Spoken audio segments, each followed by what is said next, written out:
Good afternoon. We'll try that one more time. Good afternoon. Welcome to the inaugural Leadership Dialogue series, powered by the Sanger Leadership Center. My name is Jeff Tomagala, and I have the privilege of serving as our managing director. We're excited to welcome you here tonight. This is our new series, a fireside chat style event featuring accomplished industry, political, nonprofit leaders discussing ideas in organizational research and ongoing practice alongside a University of Michigan faculty member. We're launching this series, and we hope to have about 3 to 4 events a year between business leaders and faculty on the changing face of business and the role that leaders and leadership plays. We're very excited to introduce you to both our moderator and our speaker today. But before we do so, I'd like to share a bit more information on the Sanger Leadership Center. At the Sanger Leadership Center, our mission is to accelerate leader development through bold ideas, transformative experiences, and inclusive communities. We do that by bringing in faculty's research from around the world, infuse it into our programs, and have that be available to you as students. All of you here today make us excited about our vision, being a center that serves broadly a wide variety of people. Our center's endowment enables us and our programming to achieve a lot, whether it's through Story Lab, a program on storytelling, whether it's Crisis Challenge, navigating crisis amongst students, or whether it's leadership dialogues. We're excited to welcome you here today. Our Sanger Research Lab, our faculty, our PhD students, and our staff produces our bold ideas that shape the academic and practitioner side of our center. We're excited to be welcoming you here today.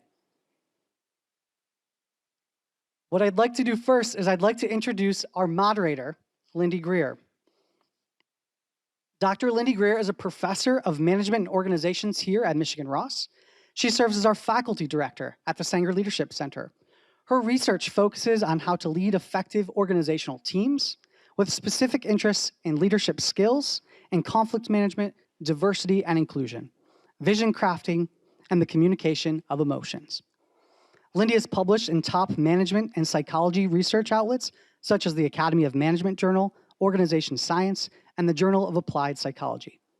Her work has been covered in well-known media outlets, including New York Times, Forbes, and Fast Company.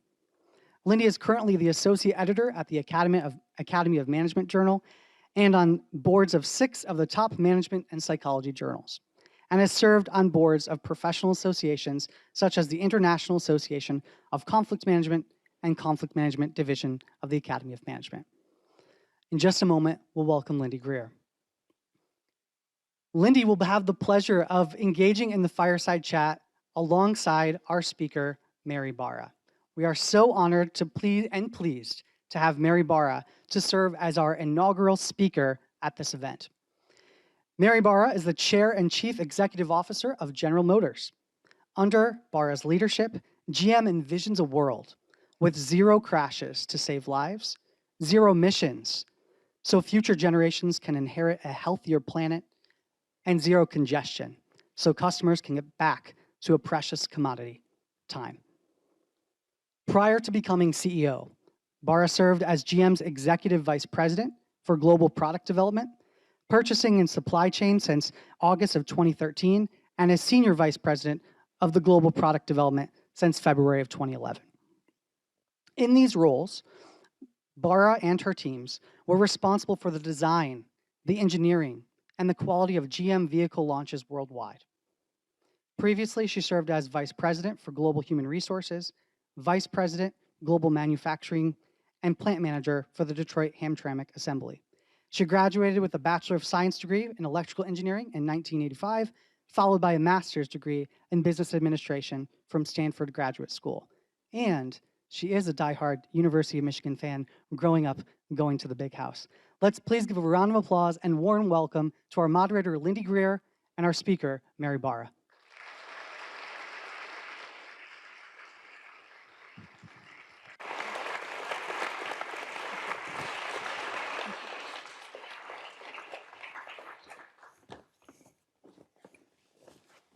Thank you, Mary, so much for being here today. It is an absolute pleasure to launch this series for Michigan Ross with such an amazing speaker. Oh, well, I'm so happy to be here. As I said, University of Michigan and the Ross School of Business has a special place in my heart, so I'm excited to be here. So I want to have a first playful question to get going. All right. Which is, as CEO of a car company, this could be a dangerous question, but what is your favorite car of all time and why? That is a really tough question, especially for when I was in product development, because I realized, each vehicle in our portfolio plays a special role. Through my life, I've been a big fan of the Camaro, although really like the Corvette. The C8 is just a phenomenal sports car. But frankly, right now I'm driving a Hummer EV. And I also, one of the best parts of my job is I get to drive a lot of our future vehicles. So I really probably can't pick one, but I guess I'd say I'm so excited about the electric portfolio that we have coming, and we're starting to launch right now. So it's the most fun part of my job. That's great.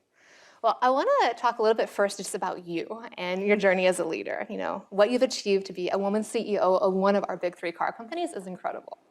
So at Saner, we talk a lot about this idea of a leadership journey that our team sitting in the front row has crafted together over how we can develop as leaders. Over how, if we look into the future and then backtrack to say, hey, if I want to be CEO of a company like Mary one day, what do I need to be doing at Michigan Ross right now, looking at all our students, to develop myself? And we help our students then have the time for coaching, for reflection, for goal setting, transformative experiences to learn these skills. So I'd be curious, as you're looking back in your career, what were the things that helped you most to get to where you are today in this amazing position with a chance to create real change in the world? So, I've had a 40-year career at General Motors. I started as a co-op student, so that's counted in that time. And also I had the opportunity through GM to attend business school. And I think, there's been different steps along the way. First, getting an undergrad in engineering and then actually working in one of our plants. My encouragement to you would be, whatever industry you go into, really understand the core of the business. And nothing really happens till an automobile rolls off the line at General Motors. All the services and everything we can do beyond that. It starts, though, with producing that vehicle. So having that experience to actually work in an assembly plant early in my career, I think was very important. When I went to business school, I have to say, going to a small engineering school, Kettering, at the time it was General Motors Institute, I didn't know what I didn't know.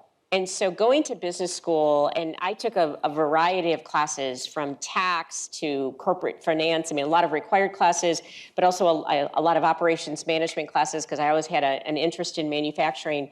But I really felt that was a great way to round out of really understanding how business works, how business is measured, what's important. And then, with each of the assignments that I had, I always tried to make sure that I was in the core of what we do, which is, whether it was in the engineering, the manufacturing of vehicles, because I felt it was important to really be at the core of what we do. The 2 years that I got to spend in HR was an added bonus because at the end of the day, the success of every company is about its people. And are you attracting the best and the brightest talent, and the talent that's passionate about what your industry does, your company does? So I'd say those are a handful of things that I've learned through my career. I think you have to balance being very intentional about staying in the areas that you have passion for, that are the stepping stones to get you to senior leader roles, while also not being so committed to a plan that you don't just seize those wonderful opportunities that come in front of you, those ones that make your stomach a little bit of a pit in your stomach of like, oh, I'm not sure what I'm doing. Those are the ones you also have to seize. So that's how I've really looked at my career and tried to make sure I understood key parts of the business. And in the job I have now, having worked in an assembly plant, having been a plant manager, having been responsible for product development, having understood the human resource process, all of those things I think really round out to give me a lot of the skills that I need in the challenges that I have today that I'm faced with as the CEO. Oh, that's so interesting. I have this research paper actually showing that the best leaders have the most generalist competence. And if you want to lead, you actually have to have expertise for the task at hand, but also that generalist view over the whole company, be it operations or HR. It's super interesting. Can I follow up on that one just a little bit in terms of just on the fly, year to year? How did you learn leadership? Of how do you manage a team or manage an organization? Did you have time for reflection, or how? I think the way I learned the most was, you learn something from every leader you work for. You either learn what you want to do more of, or you learn what you certainly don't want to ever be seen as when you get the opportunity to manage. So you learn from everyone. You learn from a great leader. You learn from someone you don't deem as a great leader. But what I would say is, I think early in my career, I worked for someone who, and this was in the manufacturing field, who taught me that, you really have to win the hearts and minds of your team.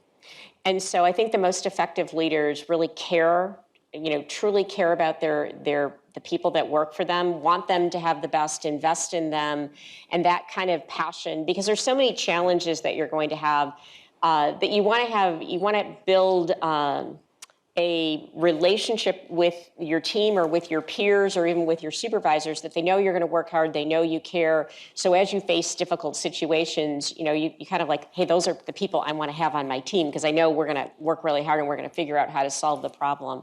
So I think it was early on, realizing you've got to win the hearts and minds of the people you work with, and communicate so they understand not only what we need to do, but the why. And as I've seen, great leaders do that. I've had the opportunity to work for many, many great leaders.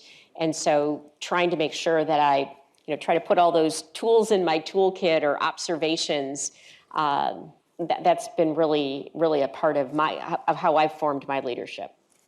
Yeah, that's so important. At Stainer, we had these programs called Story Lab, where it's like, how do you learn to tell an emotional, compelling story from the heart? And it's fun to make those connections and of how important it is to lead an organization like you're doing. So one type of leadership that you've shown that's a lot about leading hearts and minds is DEI change management. Yes. So I was really impressed when reading more about all you've done at GM on this topic, including the fact that it's only one of 3 top global businesses that doesn't have a gender pay gap. I mean, stand still by that. What a huge achievement. Tell me how you got there. And the work that you're doing. How did you get there? What's next? Well, I would say, first on the no gender pay gap, we work at it. We study it. I mean, and we've been doing this for years.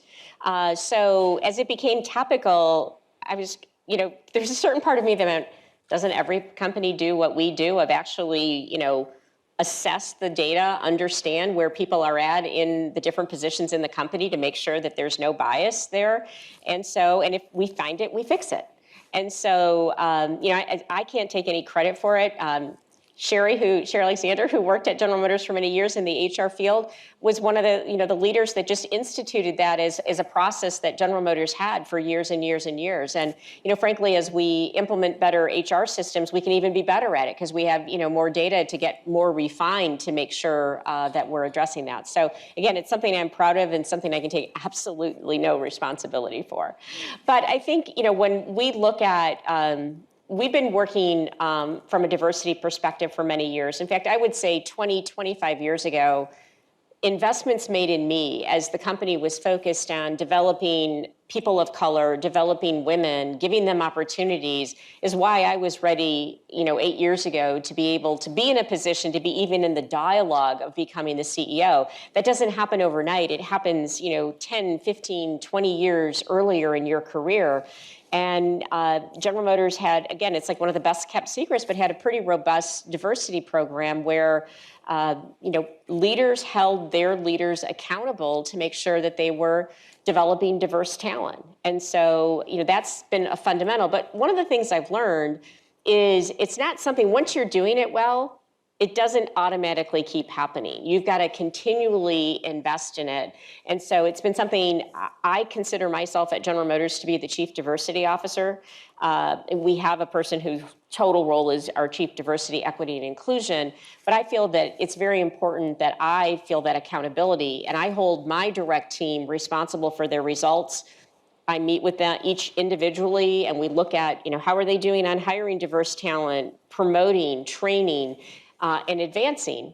And so there's a piece of it where you do have to look at the numbers, and the numbers tell the story. One of the things we do at General Motors for the top 250 positions is Because that's something, my leadership team, we feel like we've got to own the top talent in the company to make sure we've got the right cross-functional moves. So we actually look at all movement into that top group. But if there's, one of the things we ask for, and I look at it for every single promotion or job change that we have is, was there a diverse slate? And you also have to be real about that, because it's really easy to say, oh yes, here's the 3 people that were diverse that were, considered. But were they really? And so what I've kind of said is, don't just make up a slate for me. If you don't have a diverse slate when you had to make this selection, tell me what you're going to do so 3 years from now you will. And I ask that question as we're looking, many times we're promoting a diverse candidate, or there was a diverse slate, but that's one of the things that we focus on continually. And then the last thing I'll say, though, diversity, equity, and inclusion, and really, what do we want? We want a workforce, we want a workplace, we want a culture where everybody comes to work and feels they can be their true self, they can be their best self, and therefore they can do their best work.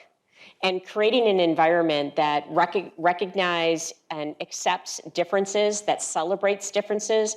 We don't always have to agree on everything, but as we come to work every day, we have to respect the differences. And that's what we're working to create. And we're on a journey. I think it's a journey we'll never say we're done. But I'd ask you, how many people in this room, in your career, have felt uncomfortable or not valued at work? Okay, how did that feel? Pretty crappy, right? Why would we want anyone else to feel that way? Again, we don't have to agree on every single thing.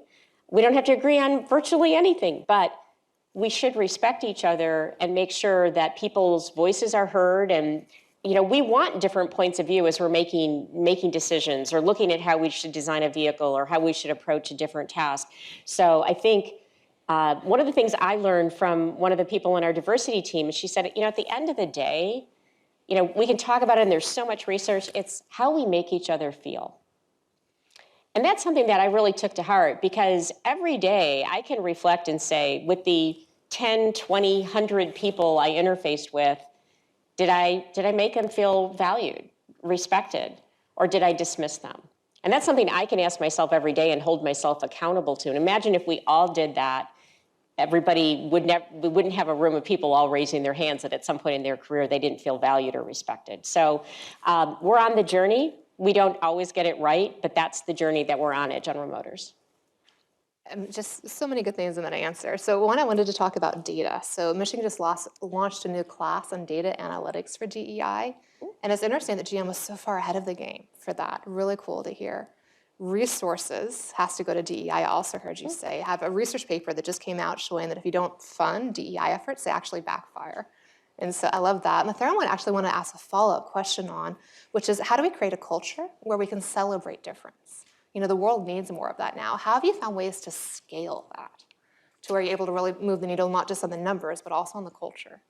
Again, I would say we're still learning, so I don't want to give anybody the impression. We still are learning, like I think the whole business world and any organization is learning how to be better. But one of the ways we found is really, in fact, effective is doing listening sessions.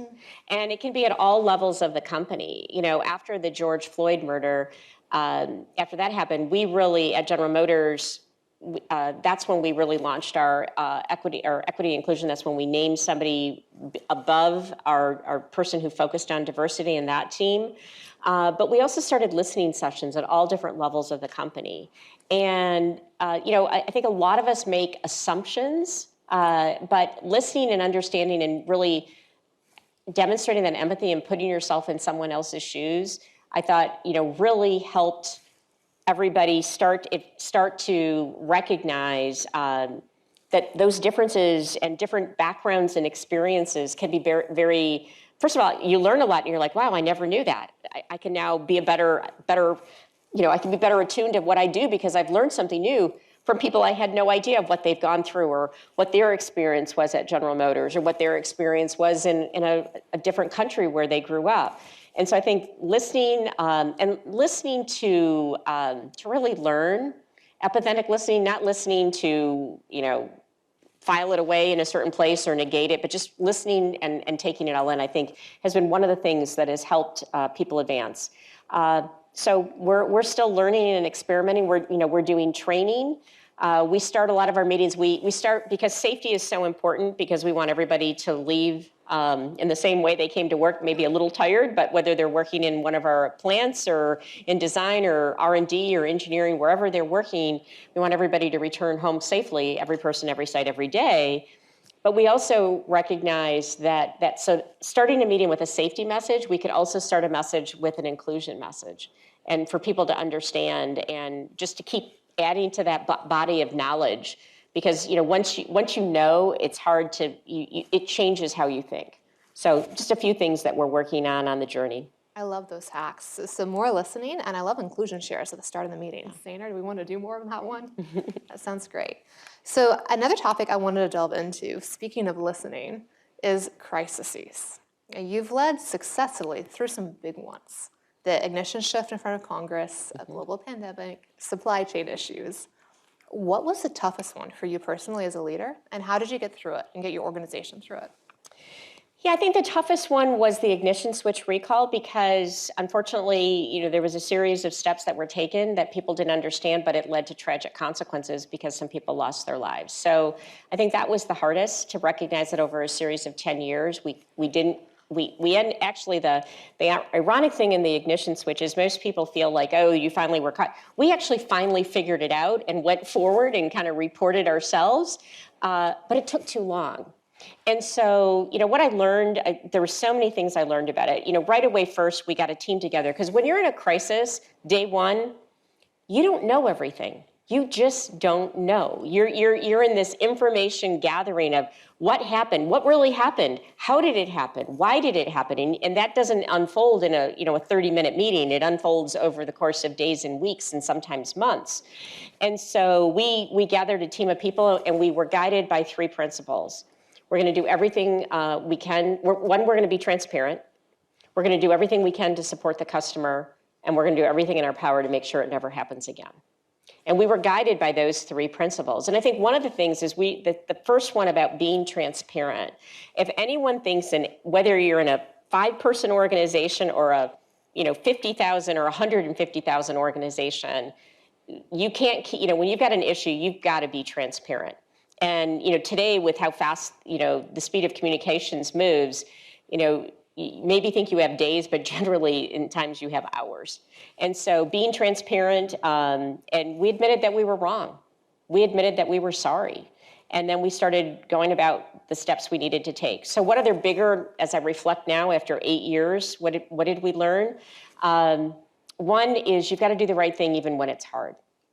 It's easy to do the right thing when everything's going really well, and hope that everyone has smooth sailing. But when things aren't going well, so many people think they have a choice, but generally there's only one right thing to do, and you just have to do it. And the other thing I've learned is when you have a problem, that you've got to solve it. The best time to solve a problem is the minute you have it. Because let's face it, how many problems go away on their own? Virtually none. What problems actually do is they just get bigger and more complicated. Had we been able to figure out earlier what happened, it would have been a much different outcome from lives that were impacted, and frankly costs as well, and learnings to make the company better. So when you have a problem, the minute you have it, start working on solving it, be transparent, and recognize you got to do the right thing even when it's hard. Thank you so much there. Our big event is a crisis challenge where students have 24 hours where the events unfold. And I feel like anybody sitting here doing the crisis challenge just got the cheat sheet. Thank you for that. So the next one I wanted to move into is another key aspect of leadership skills that is important that we try to help our students develop here is the ability to be a visionary and to think forward into the future where the world's going. So I'd be curious for where you think, one, the automotive industry as a whole is going in the next 10 years. And secondly, where GM will be in that landscape. Sure. Well, we call it at General Motors, we call it ambidextrous leadership. You've got to be doing you got to manage the business today, but you have to be looking over the horizon. And I would say that's more important now than it ever has been, because the world is, first of all, changing because of whether it's a pandemic or supply chain challenges we've never had. There's or now the terribly tragic war that really the world is facing. There's so many things that are outside of your control, but you really have to be, so can't just say, oh, well, here's my plan for the year. You have to be like, it's almost daily. You need to be looking at what's changing, what's happening, and be agile and respond to that. But then you do have to be looking over the horizon for, where are the opportunities and where are the threats? And so we try to kind of, make sure, actually one of our behaviors is look ahead. And we have 8 behaviors in the company that we ask everyone, whether it's one team or winning with integrity or look ahead, be inclusive. And we try to reinforce that. It's actually part of our recognition system. And we have a recognition system in the company where anyone can recognize anyone. But when they recognize someone, they identify it with one of our 8 behaviors. Was this person identifying be inclusive or one team or looking ahead or being bold? And I think that helps also reinforce the need for everyone to be looking ahead. But it's something you have to really challenge yourself to do. Often what we do is we try to pull out dedicated time. We had a team together of about 50 or probably 30 people this past Saturday because we needed to separate ourselves from the demands of the day-to-day business to look ahead and say, okay, how is this going to look in 5 years, in 10 years? And really have a discussion where everybody, yes, they gave up a Saturday, but they came in fresh, and it was frankly something I looked forward to because we were going to be able to dedicate 5, 6 hours to just this one topic. So I think because if you are responding to the demands of the business all day, and it's at 9 o'clock at night and you've worked hard and you're tired, is probably not going to be when your best look over the horizon thinking is going to occur. So you have to give yourself the space and time. And for me, I always think it's better done in a team with different points of view. And if you had to describe that world and where you're looking at, is it entirely electric? Is it the same amount of car companies now? Is it only public transportation, not private? Where might we be going? There's so much. I mean, at General Motors, we believe in an all-electric future. We also believe in an autonomous future. If as we look at trying to make the world, zero crashes as part of our mission, autonomous plays a big role in that because today, 94% over 90%, I think it's 94% of fatalities in the United States are due to human error. So if you can imagine, if you have the technology to have a self-driving vehicle, we actually have one running in San Francisco right now in a 70% of the San Francisco city. I think we run it for about 6 hours. Right now we're kind of growing the timeline, so it's 10 o'clock to I think 4 a.m. But we'll continue to grow the time and we'll continue to grow the diameter till we get to the whole city. You have a vehicle and I've had the opportunity to ride in it twice. I've been out there twice since we started doing that, and it's like this perfect driver who's paying attention all the time, who knows the speed limit at all times, knows all of the traffic safety laws, and is actually paying attention, isn't distracted, isn't under the influence of something. And think about a world where in some places we can move that way. We don't exactly know how transportation, but we know AV and EV are going to be a big part of it. We think in dense urban environments, autonomous will be more important, but we actually saw through COVID, people really value their own transportation. I know many of you who are students maybe, totally rely on shared, whether it's Uber, Lyft, or buses, et cetera. But as you get to different stages in your life, my favorite example, because I lived it, is when you've got 2 kids in a stroller, a diaper bag, and 2 car seats. I'm not sure I'm going to be taking Lyft everywhere I go. But that's just the world that we're imagining and finding better solutions for. So, whether it's personal autonomous vehicles, electric vehicles, we're planning for, we know the key technologies that are going to be important. We're trying to lead in those technologies. And then, we have a view that I won't, completely lay out for you because it's competitive information, but having the key technologies is critical to be able to respond to how consumers want to live their lives and how transportation movement is so important. Thank you. So that requires enormous change management as a leader, of taking a traditional car company and totally pivoting into new technology and new ways of working. Could you tell me a little bit about how you've gone about change management in terms of people, capabilities, resources, strategy to change the organization to an entirely new way of being? I think it first starts with getting the leadership team aligned. And leading a large company has its set of challenges. If the leadership team isn't aligned, it's virtually impossible.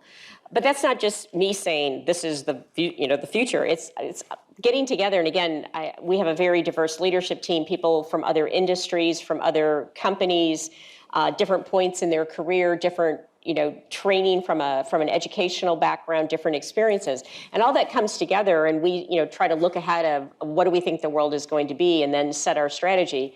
And that alignment is important. And in some cases, it's not like we all necessarily agree, but we all agree. Okay, with all this discussion, here's the plan. Here's where we're going to go. So that's the kind of alignment I'm talking about.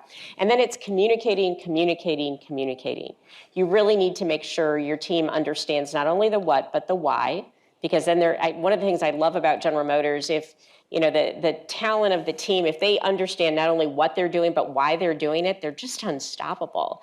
And my best example of that is ventilators. When we were early into the crisis with the pandemic, General Motors has a rich history of coming to the aid of the country, whether it was in World War II or many other examples. And so I got a call from actually another CEO who said, I want to introduce you to this small ventilator company that makes 250 ventilators a month, and we think you can help scale them. From that first call, 2 days later, we had a team at their facility in Washington State. 30 days later, we were producing ventilators, and we ended up growing to a rate where we were producing 10,000 a month for 3 months. We built, in about 154 days, we built 30,000 ventilators. If I had gone to the team before the crisis and said, okay, I need you to, how quickly can you make these ventilators? Here's the design, how quickly can you make them? My guess is they would have said, like 18 months. And they did it in a month because they knew what they were doing and they knew why.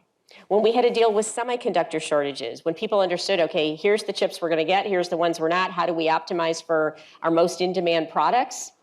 They figured it out. And so I think, getting everyone to understand where you're headed and why is critically important. And at times, if there's someone who really doesn't agree, they need to leave and find happiness elsewhere, because that alignment is so important to having everybody understand the mission. When we have put out some of our goals of wanting to be all electric in our light duty vehicles by 2035, when we made that announcement and said we plan to be carbon neutral by 2040, our applications to the company went up. Because what we also know, and I think this is people graduating today, much more, I think, connected, that they want to not only work for a company where they're going to have a good job, but they want to work for a company that aligns with their values and is going to change the world.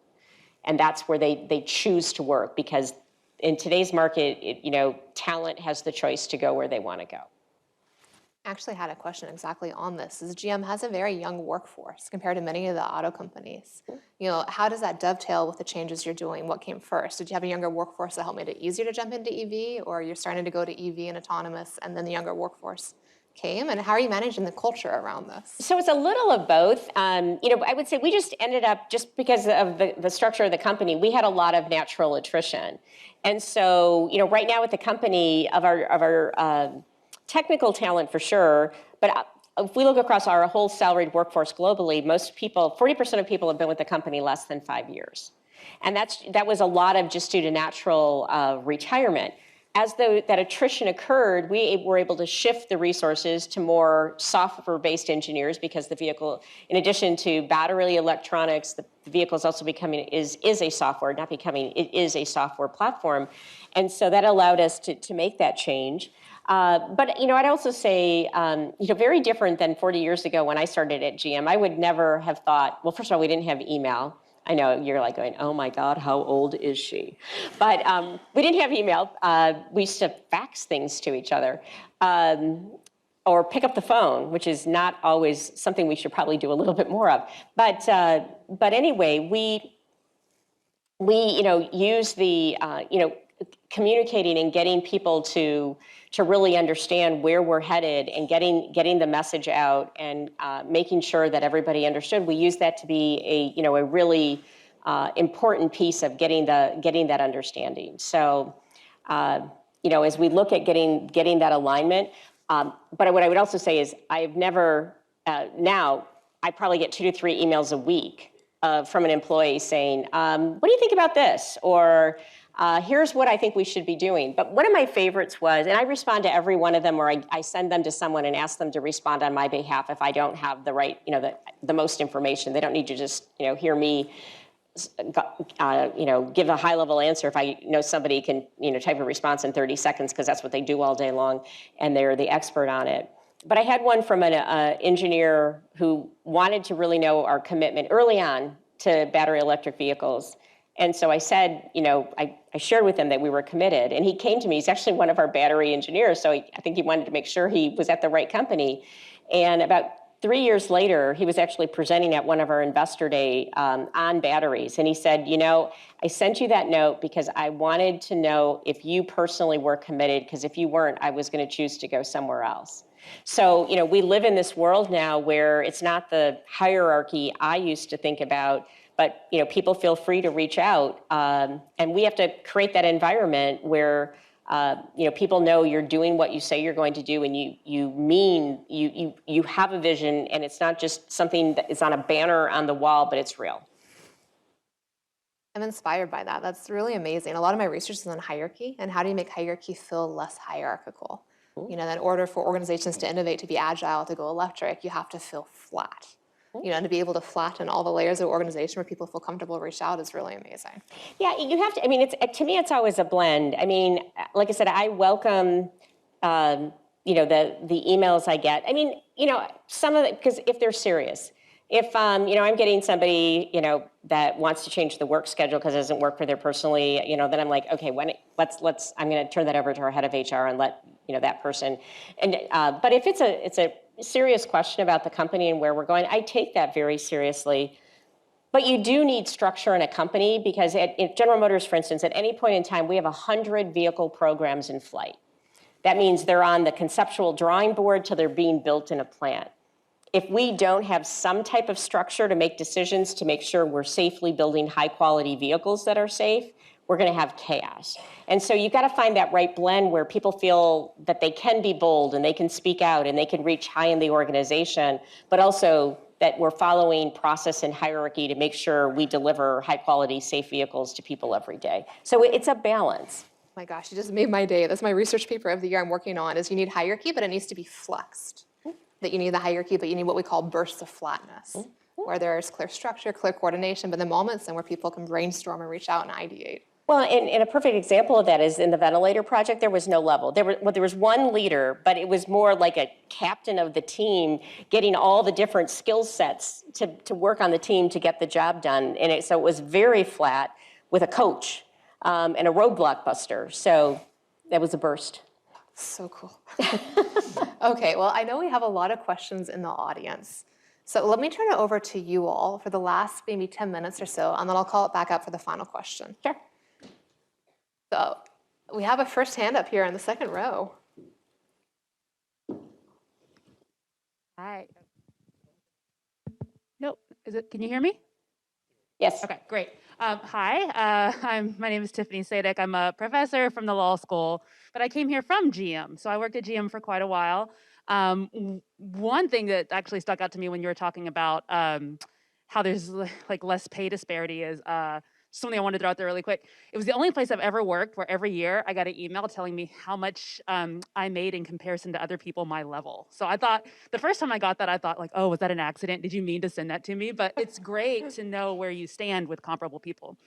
But one question I had for you was, when I've been in leadership positions, I sometimes struggle with how much to be democratic and get consensus and how much to just like be the leader and make the decision.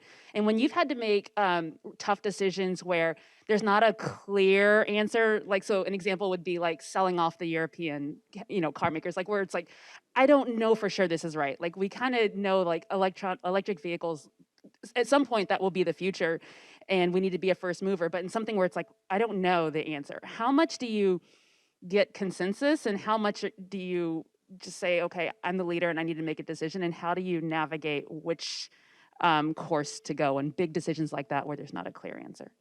Well, when I first became a leader of people, at General Motors, I went to this leadership class, and this was many, many moons ago, but I remember one thing I learned in that class is don't ask a question if you already know the answer. If you say, look, hey everybody, let's arrange the office. I'm making up something silly. Let's arrange the office this way. What do you think?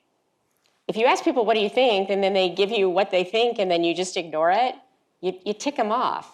So if you've already made a decision about something you can do, and this is as an entry-level leader. I mean, I had just started supervising a group, and I found myself, I'd ask questions, and be like, oh, that's not, that's not what my boss wants us to do, or that's not what I think I should do. So I learned, ask for input when you really want input, because if you get input and you ignore it, you don't, build camaraderie with your team. So that would be one kind of just at whatever level of leadership you're at. But I would say the big strategic issues, we have a senior leadership team of 15 people. I generally have a pretty strong opinion, but I'm very much impacted by data and other people's points of view. So I want to hear many different points of view, and then we talk about it. If it's a really big decision, we're going to spend a lot of time on it. And look for the solution that we think optimizes across everyone's opinions. If we can't all agree, then it's my job as the leader to make a call. And there's times where I have to, I ask, okay, I know we're not doing what you personally suggested, but I'm asking you to support this. And once we leave the room, it's not Mary's decision, it's our decision, and we've all got to do that. Some leaders have trouble with that. And generally that, causes issues. So, that alignment, I would like to make most decisions with on these big strategic things to have collaborate and have the right decision. But at the end of the day, once we make the call, and again, I know there's times where it's my job to make the call, but I want to be informed by everybody's point of view, because it's not like I'm all knowing. So that's the way I approach it. I think the second row also.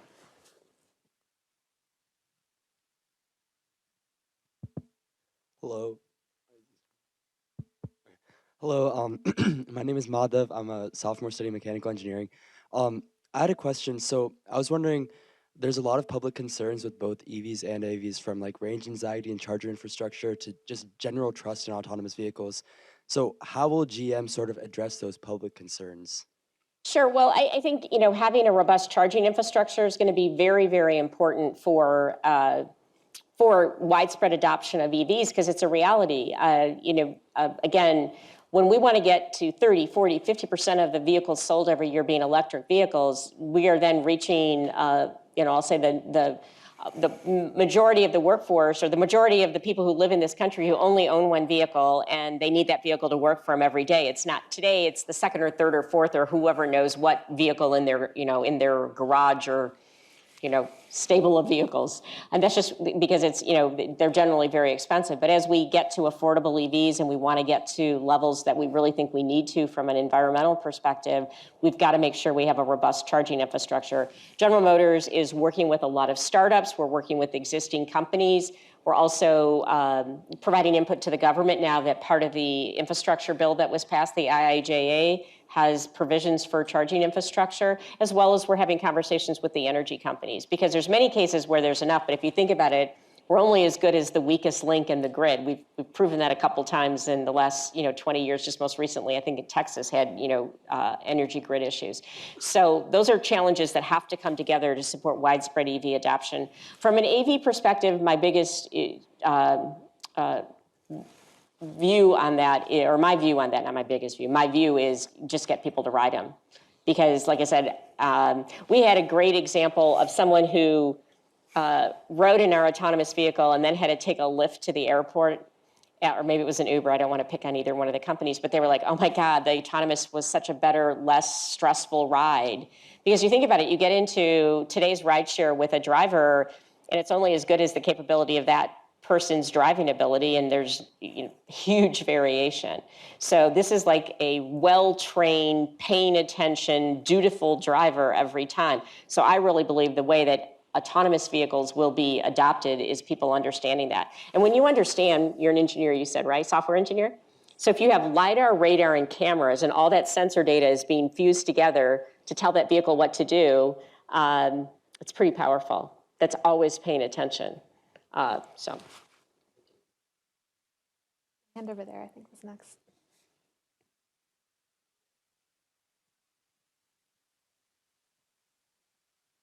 Thank you.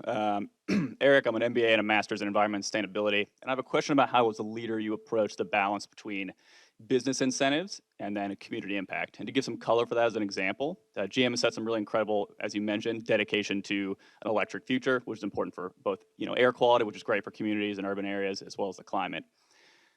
However, another large lever to accelerate that is, as Professor Greer mentioned, public transport, which sometimes auto manufacturers have been sort of antagonistic with because it can affect the bottom line, right? The more public transport slightly impacts the auto market. So when you see those, how do you balance like the influence that a large company like GM has and you go forward in your decision making? I start with looking at what the customer wants. What's going to be best for the customer, and if you can have what's best for the customer and also what's best for the community and what's best for the planet, I think that's where you win. I think anytime you try to, I always tell, because we have different constituencies in the company that will kind of like, oh, well, we don't want to do that. Well, if that's the way the world's going, if we choose not to do it, someone else is going to do it. So I think you have to really be customer driven. But then look for those solutions that intersect all three. And that's why I think there's going to be a world where there's probably going to be more shared autonomy, but there's also going to be personal autonomy. But it's going to be more optimized when you think about how we can use technology. So I think putting technology to the answer, you can delight the customer, make it better for them, more convenient, more personal, but also help communities get rid of congestion and, have them be all electric or hydrogen fuel cell that helps deal with the environment. I think the more you can solve all three or all the different stakeholders at the same time, the more successful you're going to be. So, I try to thread those needles. But it starts with the customer, because the customer also, I was in a conversation where somebody said, well, you should just get rid of personal vehicles and make everybody do public transport. It's unrealistic. People aren't, and it's not people, we saw it in the pandemic. People wanted to have their own space. They want to be able to drive when they can drive, or they want to go when they want to go, whether it's an autonomous vehicle or an electric vehicle or whatever. So if you don't start with what the customer really wants and what's going to make their lives better, you're sub-optimizing. The front row.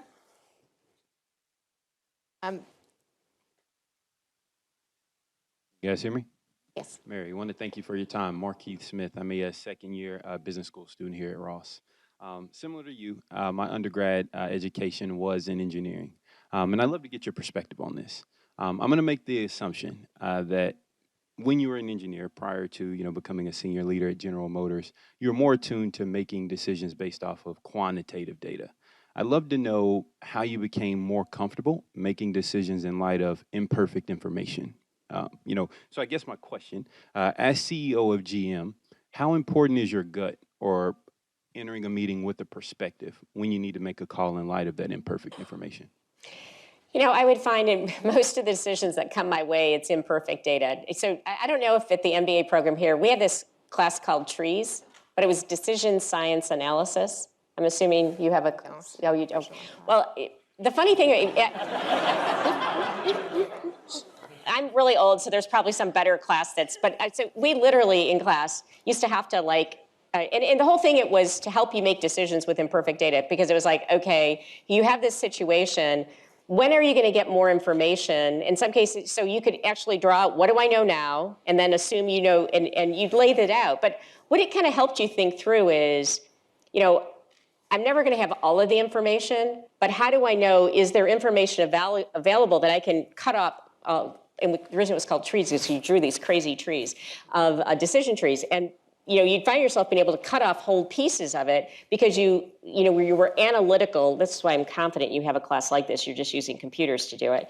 But the fact of having to draw it out, it really made you think, what information would I like? Am I ever going to get it? If I'm going to get it a little later and I don't need to make the decision now, I'll wait for the data. But what's the cost of waiting for that data? Because I could be late to market, or It's never going to come. And so that's the thought process you have to go through. But probably then one of the other things that really helped me in that is running HR. Because before that, I was always in engineering, so I was solving for X, very quantitative. You get into HR, and it's all about people, and people do crazy things. I can't tell you how many times I'd be like, they did what? You're just like going, oh my gosh.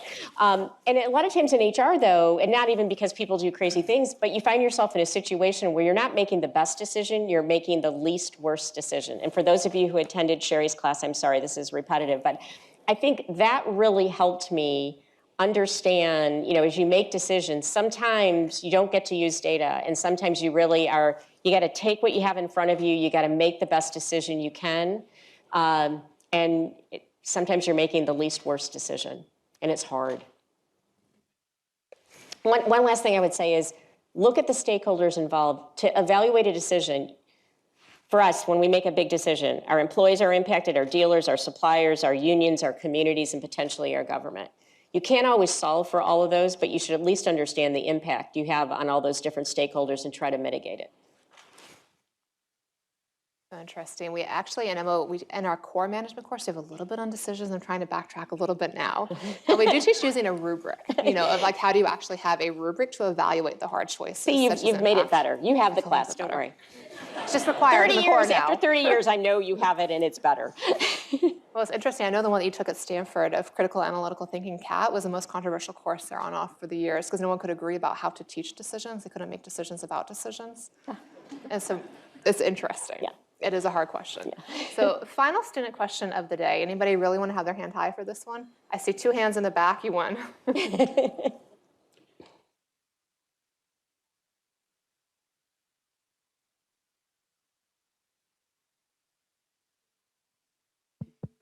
Thank you for the opportunity. So, hi, my name is Aditya. So, I'm a current master's supply chain management student here. So, I'm working on a project on the semiconductor chip shortage. So, I'm kind of intrigued and just wanted your opinion on what GM is doing in kind of alleviating the problem. And are there any strategic steps that you are taking to kind of gain that visibility into your supply chain? Yeah, so I would say we're doing something to solve the problem in the short term, and then we're taking steps to solve it in a very different way in the mid to long term. In the short term, the issue that most OEMs faced is we don't buy, like at General Motors, we buy very few semiconductors. Our tier 1 suppliers or tier 2 suppliers are the ones who buy the semiconductors, and it comes to us in assembly. So if you can imagine, if you're not buying them, the proliferation is huge. And so, and you're relying on, you say that the tier 1, I need this many of them. The tier 1 says to the tier 2, I need this many, who goes to the tier 3. And by the time you get to the wafer, you're the tier 5 or tier 6. All those people in that chain are making decisions. At General Motors, we told everybody how many we needed. Our forecast was right. And so June of the year prior, because the other thing is you've got to grow wafers, so you're always 6 months out. I know more about semiconductors, even though I'm an electrical engineer. I know more about semiconductors than I really ever wanted to know. But so what we're doing now is we're working with every member of that tiered base. So we have a direct relationship, so we can be talking to them so that everyone understands. Because one of the things we found is people were haircutting our forecast, and so that didn't help.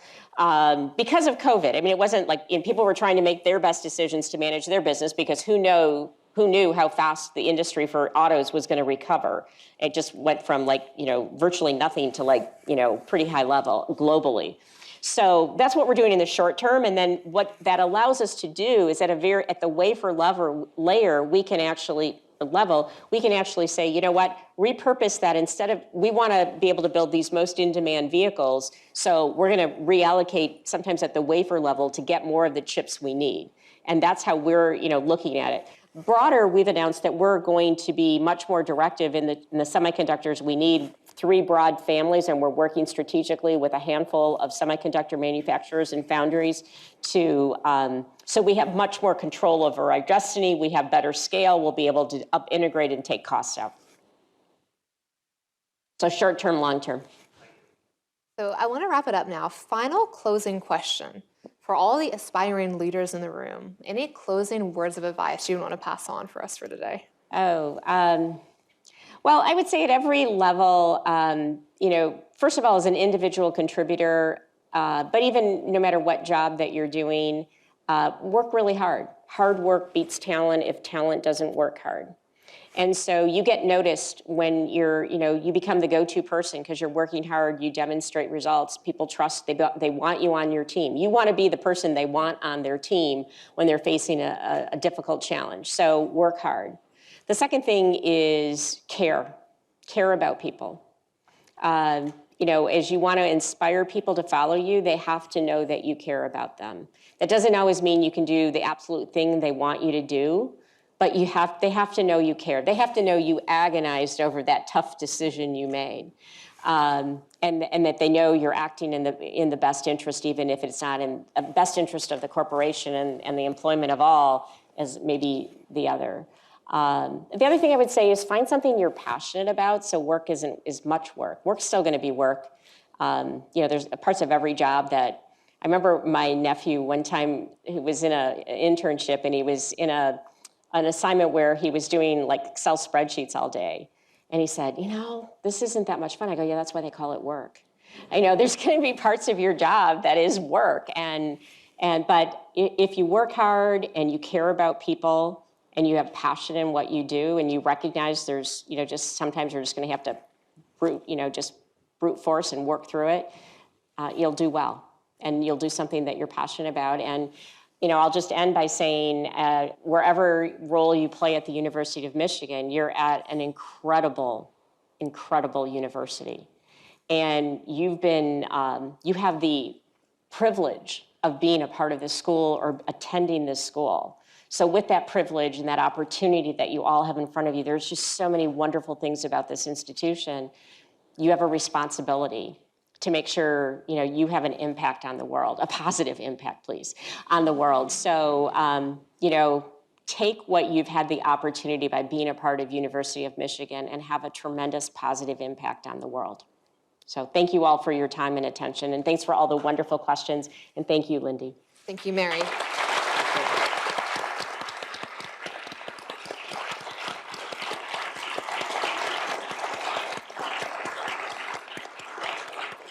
Thank you so much.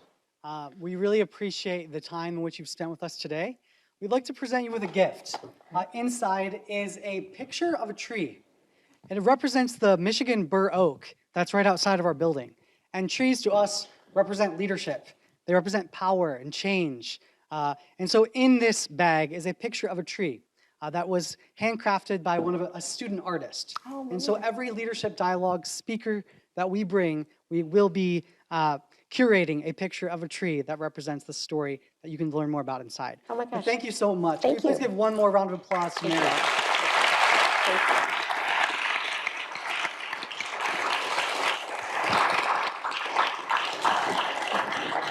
A couple quick reminders before we go. I want to thank Professor Lindy Greer for her excellent moderation and for Mary for her wisdom. Thank you all so much. We also, at the beginning, I didn't mention this, but it's really important.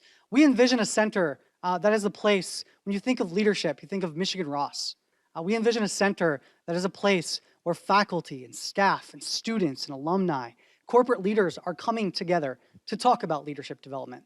And that's exactly what we hope to do.